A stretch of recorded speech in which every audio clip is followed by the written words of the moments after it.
Sherry Gordy presents a tribute to the Motown Prince, Marvin Gaye.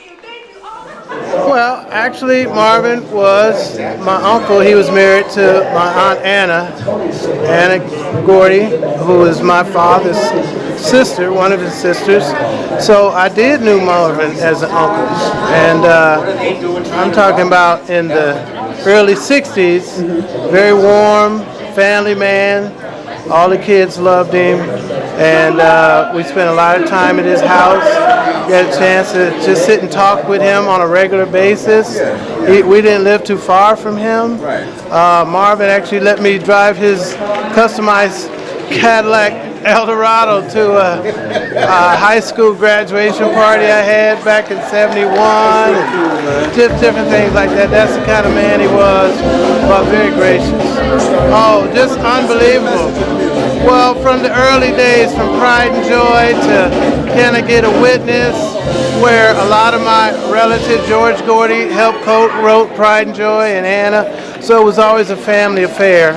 So as a kid, I was able to see all of this firsthand, eyewitness from the Hitsville studios. A lot of love. You didn't know that this was a big corporate situation going on, all this legendary music. Now, it was just people, just a hotbed of creativity.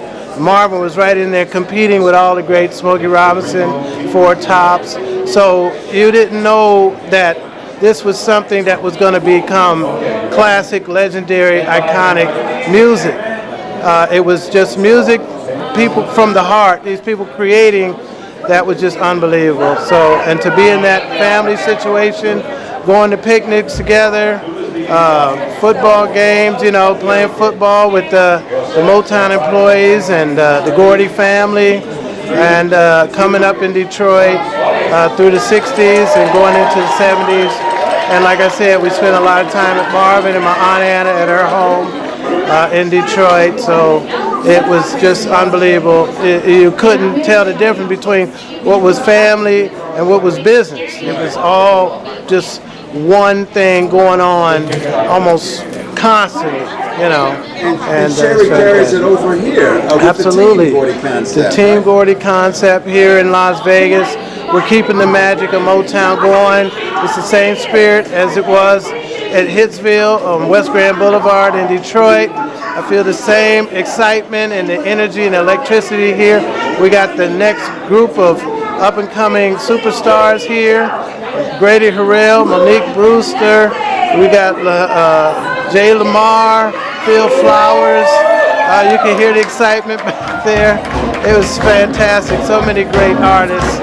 And so thank you so much, you know, for asking me to say a few words about my great Marvin Gaye, and happy birthday, Uncle Marvin. Thank you so much. Absolutely. Marvin Gaye in Washington, D.C. I had the honor and the privilege of doing a lot of shows there in the 50s and 60s with my dad, Marvin Gaye, Tammy Terrell, Carla Thomas, Rufus Thomas. I mean, everybody lived in D.C. at that time, and D.C. was a really big place for entertainment. Everybody had to come through D.C. to be anybody. That's true. So we were spoiled. D.C. had all the hits going. If you came through D.C. and you were loved, you're famous all over the world.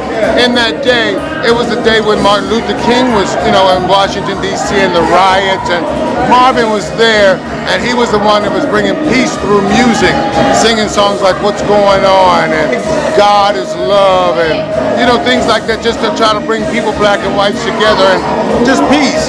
And I was a part of it. I remember performing at the monument with 100,000 people with Marvin and Tammy, and just the closeness and the love that was going on there, it's missed. Thank you, Phil. My pleasure. So, what does music mean to you? Well, it meant a lot to me, and just growing up, What's Going On was my favorite one, and still say that today, What's Going On, you know, so that was one of my favorite ones, and still is. Love Marvin Gaye. Do you find this music as relevant today as it was then? Yeah, in a way I do. Yeah, I do. Who's this handsome gentleman? My husband. Thank you very much. Yeah, I have to agree because, you know, that is the one song during the civil rights movement, it was like we were demonstrating, we were striking, we were marching, we were doing so much. But the young people out there, like today, they still don't understand what that was all about. Marvin's song brings that back to many of us, you know, when you said, hey, picket signs, you know, and all that stuff. Now, look what's going on in Ferguson. People are marching. Look what's going on here in New York, here in California. People are getting upset all over again. It's like what goes around comes around. It's like we're not progressing the way we thought we would, and Marvin's song says that. It seems like we're reverting, going back to the old stuff, and Marvin's song is reminding us, hey, look, we've done this once before. Let's do better. Like many of the records from the old, I'll use that word, the old days, people like us, we listen to the music first, and then all of a sudden we begin to pay attention to the words. But today we say, hey, yeah, it's got a good beat, it's got dance, but if you stop and just listen to what he's really saying, right, then you understand what's really going on. Yes, the music is great, but the words that he's trying to get a message across to you. All you got to do is stop, step back, and do a little self-analyzation, and you'll find out exactly what that music and the words are really and truly about. Marvin Gaye, I grew up with Marvin Gaye in high school. It just means just love. He was smooth. I just love Marvin. I love him. That's basically all I can say. You kind of caught me off guard with this, so. Hi, I'm Valerie McConnell, and Marvin Gaye's music means to me what life is. That is, it's beautiful to know that Marvin Gaye has such a beautiful way of making those songs come into vibration so that you can get in tune with yourself. Sexual healing, all these other things that makes you feel like you want to fall in love. That's what it makes me feel like.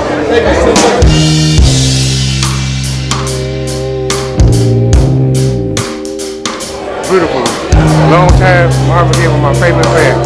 My name is Marvin from Cleveland, Ohio. Thank you very much.